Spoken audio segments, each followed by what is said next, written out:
My wife Susan is an airline pilot. The airline offers employees a perk, a free domestic family travel ticket every year. But even after 5 years of marriage, I never used it. Susan said she gave it to colleagues who needed it more. But then I saw a message on her phone from the airline. It said, "Susan, your free ticket has been redeemed for this year. Flight from Manhattan to Iceland on December 20th at 10 a.m. Please confirm family names. Husband Tim, child Jack." I was stunned. Susan has another family.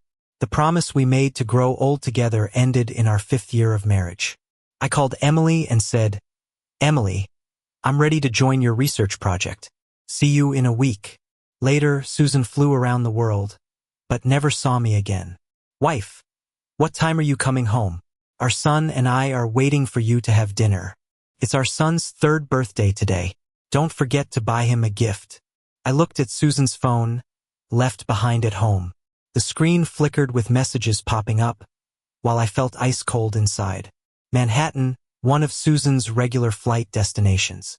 Turns out she has a family there, too, including a son who just turned 3 today. Husband Tim, child Jack. That line felt like a sledgehammer hitting me repeatedly, leaving me dizzy and unable to think straight. Susan called me.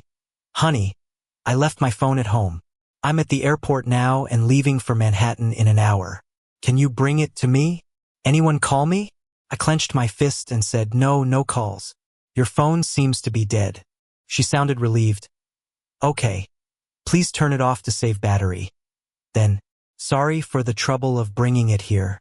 When I got to the airport, Susan hadn't boarded yet. She walked over quickly, took the phone, and kissed me. "Love you." She looked stunning in her pilot's uniform. It seemed like she put effort into her appearance before every flight. She even sprayed perfume she didn't wear before leaving home. Must be for her Manhattan husband. I turned away. "Your perfume is too strong." She paused and was about to say something when her colleagues saw me and laughed. "Susan and Michael still so sweet after years of marriage." Susan laughed, putting an arm around me. Go on, go on. Envy me for having such a great husband. Hurry up and get married yourselves." I forced a smile and stepped back. "You better go. I'm heading back." I adjusted her collar and joked, "My wife's so beautiful. Don't let any wild men in Manhattan steal you away." Susan pinched my nose. "Don't worry. One of you is more than enough." They turned to go through security, and my smile froze. I wanted to ask, "Really? Am I enough? What about Tim?" I stood in the terminal, watching Susan's flight take off. I pulled out my phone, logged into her social account. Grateful for the trust over the years, we never checked each other's phones. She casually shared her passwords, sure I'd never snoop. But trust is based on love. Now, she seemed to be a fraud. Her top chat? Husband. But it wasn't me. It must have been Tim. I clicked the icon, saw a family photo.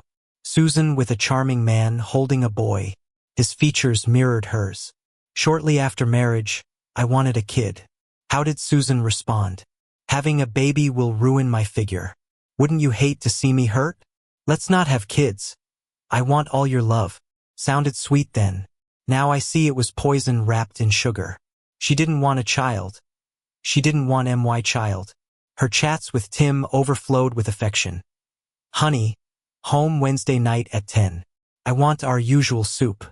Tim's reply, "Soup's ready in the pot. I'm ready in bed." The Monday after, "Don't forget Jack's kindergarten sports day." His posts, filled with their happy family moments, sports days, romantic dinners, beach trips. The latest was from Tim, "Jack's starting school soon. When will you divorce? I don't want him to have no mother on the registry." Susan's response, "Don't worry. Before he starts school, I'll divorce Michael. He donated marrow to my mom last year. The doctor says it'll be critical for the next couple of years. I want her stable first." My world spun. I rushed into the airport bathroom and threw up until I couldn't see straight. Someone handed me tissues, helped me to a seat outside. "You okay? You here alone?" I covered my face with tissues and sobbed. "My wife, she passed away." Yeah, she died the moment I realized she had another home. Everything around me turned into a silent film. I couldn't hear anything. Felt empty inside. I gathered my strength, tried to stop shaking.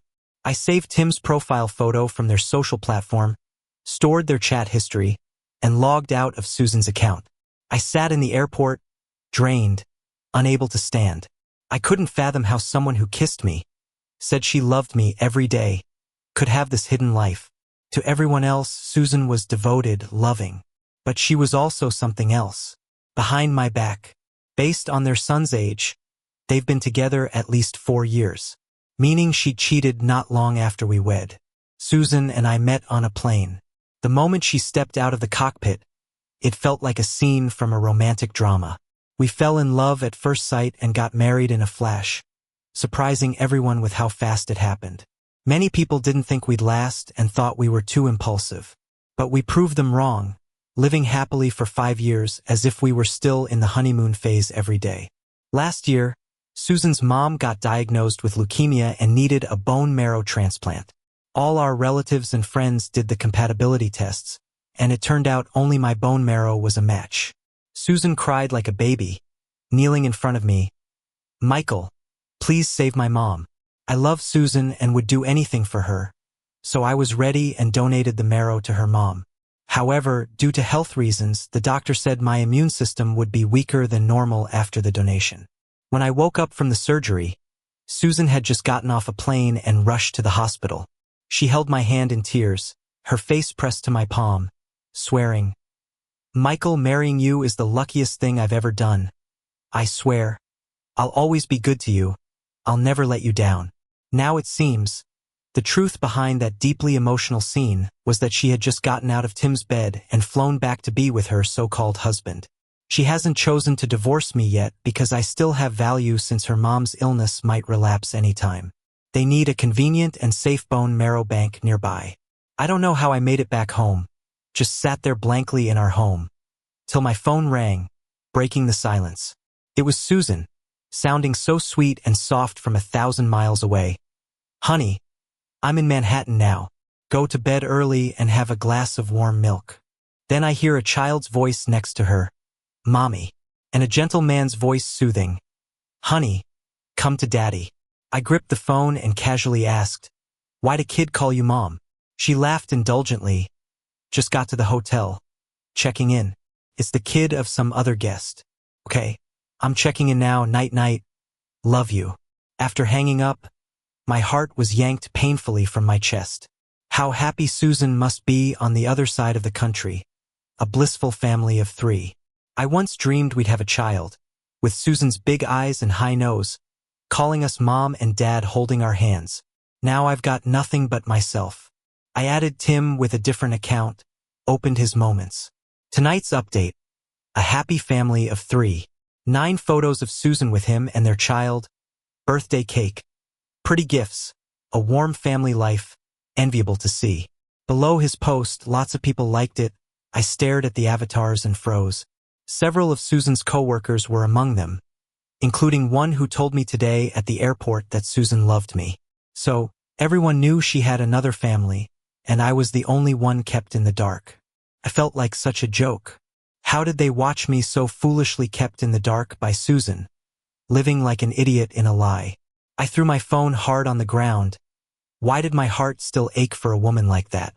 When I regained my senses, dawn was breaking. I stood, picked up my phone, and made a call. "Emily, about your research group's offer, if I agree now, would it still be on the table?" Emily jumped up on the other end. "You'll join us?" I laughed. "I want to join. See you in a week, Emily." When Susan came back the next day, she brought gifts, set them in front of me. "Honey, pick this watch just for you. Do you like it?" I didn't open the box. I knew what it was because Tim's Moments had a photo of the same watch, captioned, "A gift like this is perfect for a needy old fool." Susan opened the box herself. "Do you like it?" I glanced. It was indeed the same watch from Tim's post. As she leaned in close, I spotted a red mark behind her ear. A wave of nausea hit me, and I pushed her away, rushing to the bathroom to vomit. Susan trailed after me. "What's wrong? Not feeling well? Let me take you to the hospital." Looking at her worried face, I almost asked if she was concerned about my health or if she was worried I wouldn't be able to donate to her mom. But I said nothing. At night, when she tried to get intimate, I pushed her away. I don't feel well. Sleep in the guest room. Since knowing she had another man, every time she touched me, I felt sick. I watched the calendar. The time was nearing for her free flight to leave. Just hold on a bit more. She'd leave soon, and we'd be done. Susan said, I have a business trip to Iceland for a week.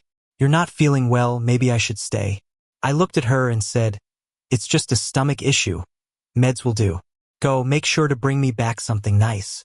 On the departure day, I drove Susan to the airport, and she gave me a kiss. I'll bring you back something lovely. Her coworker teased. It's just a business trip. Nothing more. I smiled back. You didn't have breakfast? I'll go grab you some coffee. With 30 minutes to go, I didn't want to stay near her and used it as an excuse to leave. When I returned with coffee, she and a coworker were chatting with their backs to me. Her coworker said, you're good, fooling Michael with a business trip while you go vacationing with another man and kid. But seriously, these years and Michael hasn't caught on. You kept it tight. Susan chuckled. Michael's got eyes only for me. Loves me to death. Impossible he'd suspect I've got someone else. Keep it tight. Don't let him know. He did save my mom, and I don't want people calling me ungrateful. Her coworker laughed. Don't worry. We've helped you hide it for years. Trust us. But Michael's really clueless. His wife spends half the week with another guy, and he doesn't notice. My feet felt cemented, and I dragged my heavy legs to the column, leaning against it to catch my breath. Good thing was I was disappointed enough. Leaving now wouldn't hurt as much. I dropped her off at security, stepped back with a smile, and said, I have a surprise for you. You'll see it when you get back, Susan. Bye. She looked at me puzzled, like something was off. Why are you using my full name? What are you up to now? All right, I'll be back as soon as the trip's over. Love you. On the first day after she left, I began packing my things. Some essential clothes and documents. The rest is just stuff. The second day, I called in a cleaning company. They wiped out all traces of me in this house. By the third day, it was like I had never been there. On that day, I tossed all our photos, including the wedding pics, into a basin in the yard. Burned them until there was nothing left but ashes, which I scattered under the flower tree, a little fertilizer to help it grow. On the fourth day, I printed every picture of Tim and his family from his social media and plastered them on every wall in the house. Every room, every wall, full of photos of a happy little family of 3. The fifth day, I had a lawyer draft a divorce agreement, signed and fingerprinted it, leaving it in the most noticeable spot in the living room. The sixth day, I left the house key behind, grabbed my luggage, and closed the door. Emily was there to pick me up. Our research team had all booked into a hotel. We were heading out together the next day. In my hotel room, I added Tim to my contacts. I noted Michael. He probably already knew my name, 'cause he quickly accepted. He messaged me. Michael? I figured we'd never directly interact. Took you long enough to reach out. Years of patience finally broke. Huh? I asked just one thing. When did it all start? He replied arrogantly. You can't be just finding out about me and Susan now, right? Michael, it's about time you got dropped. She's been cheating for 4 years. And you had no clue? But from day one, I knew about you. Michael, I got a kid with Susan to keep her tied to me. We travel every year, you know. Those companion tickets? Always my name on them, never yours. Think you're important? She only kept you around as long as she could use you. I interrupted his gloating. I contacted you to say I've left. If you want to be her husband, that's now between you and her. Get her to sign the divorce papers. After sending that, I shut off my phone. We were heading to a remote research area, cut off from the world. Emily asked, going in, it could be a year without getting out, maybe just a few calls. Your wife's cool with that? I smiled slightly, showing my ring less left hand. I'm divorced. No worries, I can stay as long as needed. Emily looked like she wanted to say more, but didn't. The day after I left, Susan got back to Los Angeles. Opening the door, she froze as the color drained from her face. Pictures of her with Tim and Jack covered every inch of the walls. She took a step back in shock, calling out, "Michael! Michael!" But no one answered. Only her voice echoed in the empty room. Rushing through the house, she found all my things gone. Clothes, shoes, even my toothbrush and hairbrush disappeared like I never lived there. Trembling, she peeled a photo off the wall, the three of them smiling back at her. She finally realized I'd figured it all out. While she was on some trip with Tim and their son, I silently set things in motion and left. She crumpled onto the couch, refusing to believe it was happening. "Michael, Michael," she murmured. She tried calling me, but my phone was off. Then she noticed the divorce papers and my wedding ring on the coffee table, with a note. "Susan once signed, give it to Alex, the lawyer. He'll handle the rest." She phoned the lawyer, my friend Alex, demanding to know where I was. Alex calmly replied, "Susan, where Michael is doesn't matter. He doesn't want to see you." "Really? Did you think you could cheat and he'd still pine over you?" "I need to explain, it's not like that," Susan insisted. Alex said, "Michael wanted you to know that if you refuse to divorce, he's prepared to sue. Adultery with a child is clear grounds for a heavier case, depending on how we prove paternity. As his lawyer, I'll handle the proceedings. And personally, Susan, I have to say, you've got some nerve." Desperate, Susan kept trying to call, but I was unreachable. I was like I'd vanished. She even went to my parents' house. My mom, eyes red, chased her away. "Get out. He wouldn't have run if you hadn't cheated. Was he not good enough for your family? He sacrificed health for yours. You repay him by having another man's child? Shameless." She slammed the door. "Never come back. You hear?" Outside, neighbors watched and murmured, "That's Michael's wife? She cheated? Didn't hear? She has a kid with another man. Disgusting. Michael gave everything, even his career. Saved her mom with a transplant and worsened his health. Get lost, Susan, or we'll make you regret coming back." My parents still live in the old neighborhood. The neighbors watched me grow up. No one had a kind word for Susan, and she left in a hurry amidst a lot of yelling. Susan tried asking my friends where I was. Finally, one friend told her I joined a confidential research team. I wouldn't be back for at least a year or two. Confidential basically means unless I want to contact her, she can forget about finding me. She checked with the airline for all passenger lists trying to trace my steps, but she never found me. I threw myself into research, totally absorbed in work. Felt amazing.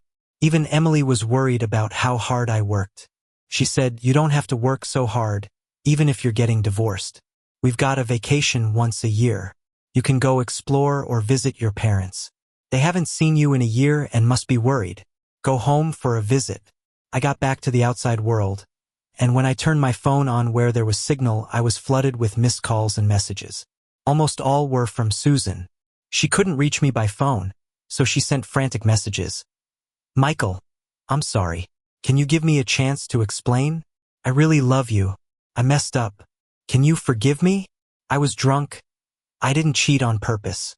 Michael, where are you? Please come home? Yell at me or curse me. Just don't ignore me. I'm sorry. I didn't think Tim would be so ineffective." A whole year passed, and Susan still hadn't signed the divorce papers. I blocked her contact info. I didn't want to see another message. I called Alex, my lawyer, and he said Susan hadn't signed the divorce agreement. He did say, "When your work is done, after 2 years of separation, you can still get divorced." I went back to my parents' house, not expecting Susan to ambush me outside the neighborhood. She rushed up to me, eyes red. "Where did you go?" I stepped back, dodging her attempt to hold me.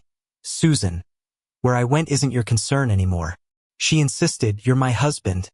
How can it not matter where you go?" I looked at her mockingly. "I'm your husband? So where you go matters to me? Those weekly trips to Manhattan for 4 years. Did you ever think if that mattered to me? Having a child with another man, did that matter to me? We're getting divorced now, and suddenly it matters? Susan, your view of the world is pretty two-faced, huh? Can you show some shame?"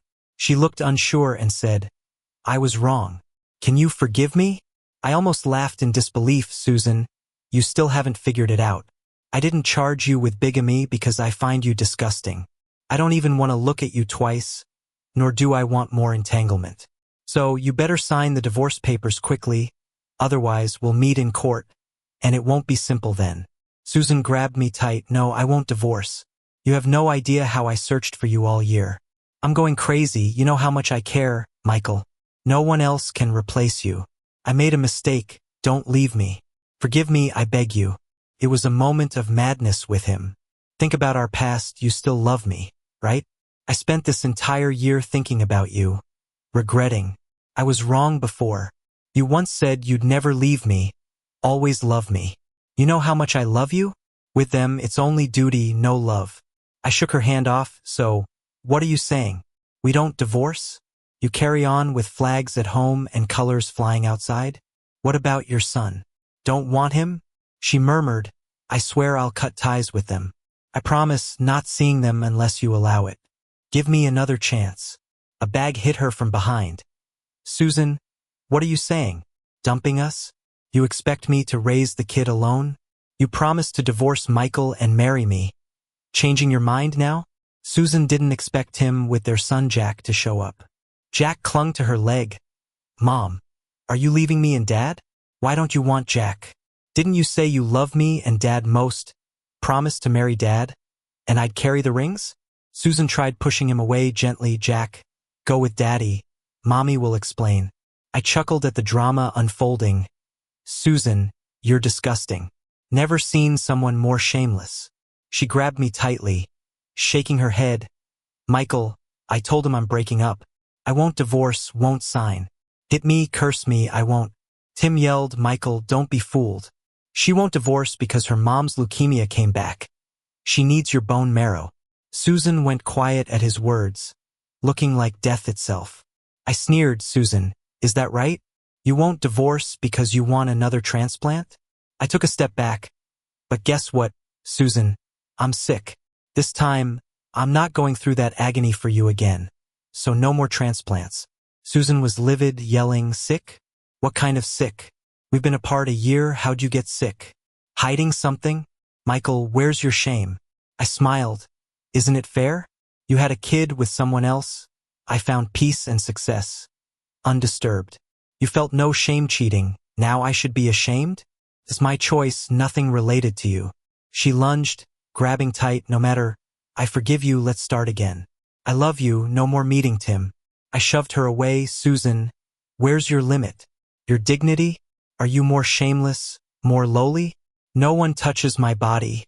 I protect myself. It's my business, nothing to do with others. No one forces me for a transplant. Susan, stop dreaming. I won't save your mom again. No one guilt trips me. Bone marrow donation is voluntary. No one forces me.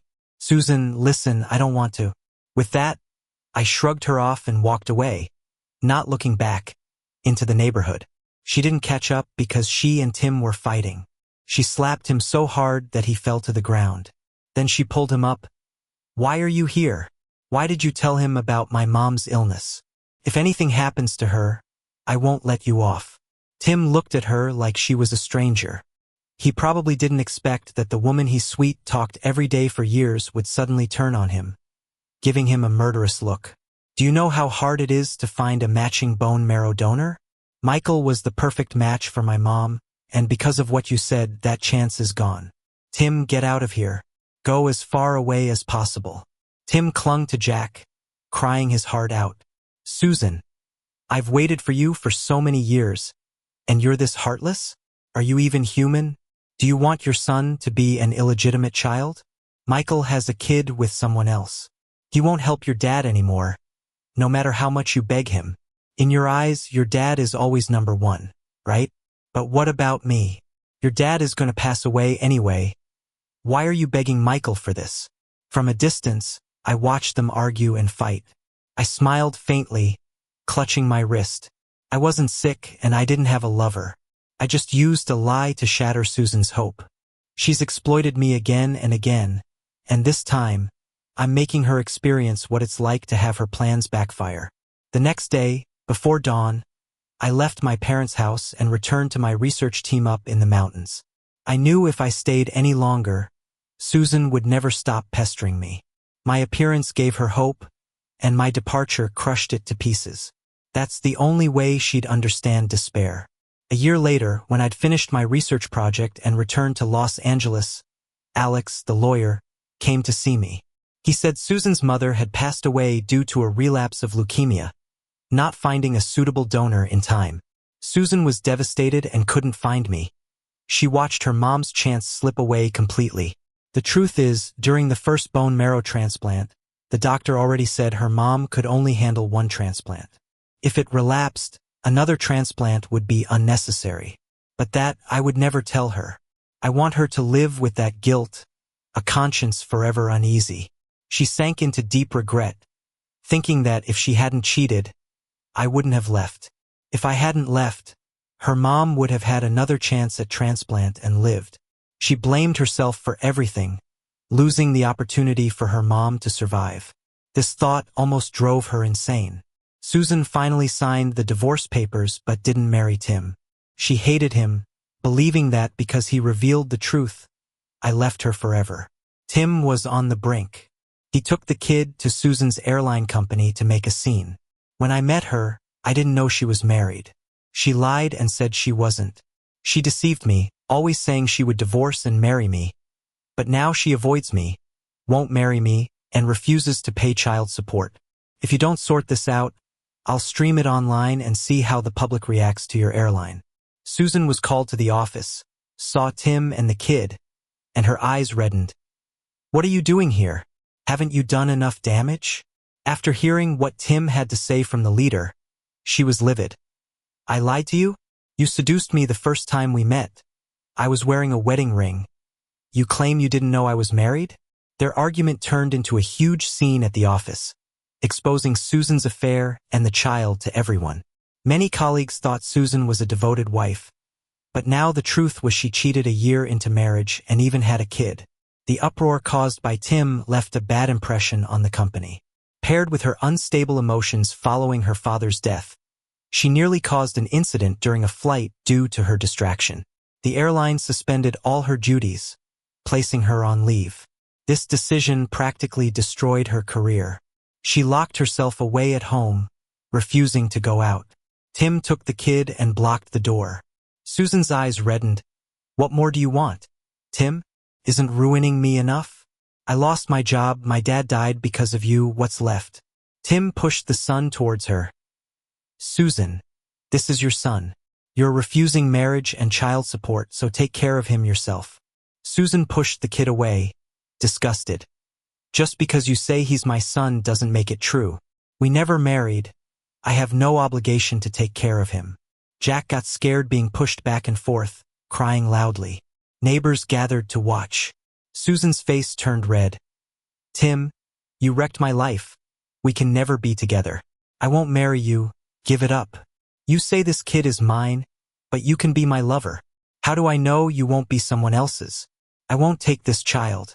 Don't come looking for me again. Then she slammed the door. Tim sat outside Susan's door with the crying child. But no one had any sympathy, nor did anyone answer. Later, I learned about Susan and Tim from Alex, the lawyer. Tim left the child at Susan's parents' house, saying, "This is Susan's son, your family's kid." He then left without looking back. He camped in his car outside Susan's building for days, waiting for her to finally come out. Eventually, he saw her and drove straight towards her. Susan, since you broke your promise, let's go to hell together as a couple, he yelled. He hit Susan, killing her instantly. He crashed into a roadside pillar, and though he made it to the hospital, they couldn't save him. I heard the news just as I was about to lead a new research project team. I smiled. Such messy, dramatic love stories mean nothing to me. With luggage in hand, I walked towards my waiting team, ready to start a new journey.